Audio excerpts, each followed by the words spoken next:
emakhosini, bantwana bethonga, bantwana beyinhlondlo.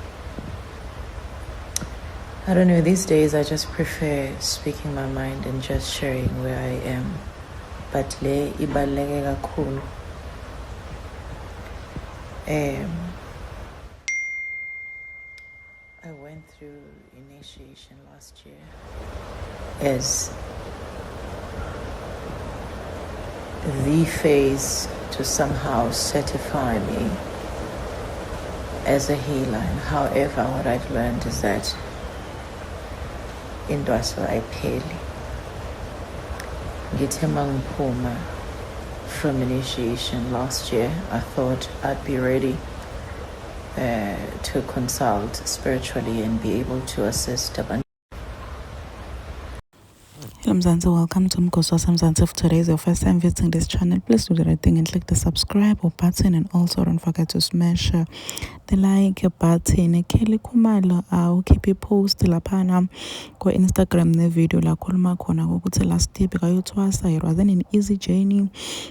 And bengadetshela ukuthi ngalenye ilanga yena utolapha but nyalo uthi she's finally open ngokuthi alaphe bantu.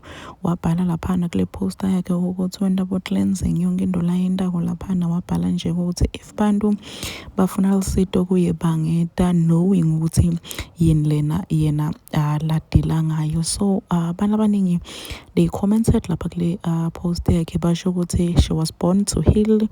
Abantu abaningi bamnikeza support basho nje ukuthi awuthethe isinqumo lesinhle ngendlela lesimanga. One thing about Instagram, lapha ku Instagram guys, there's so much love. Like there is so much love, respect, igcwele nje laphana ku Instagram. I know for sure ukuthi if le post le bekahamba uyofaka lapha ku TikTok batomhlafune mina bantu batomhlafuna nje aphila bamhlafune bamqatha, because laphana ku TikTok hayi abadlali guys. TikTok like they don't play.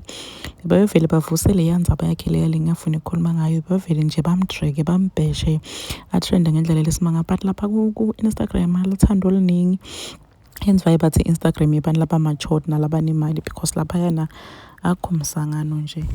That's why most matured people prefer Instagram, and bantu abathandzela amahlaya nani they prefer TikTok, because TikTok njena indzawo yokuthi bantu abaningi cha batokudrega bakutshele where to get off.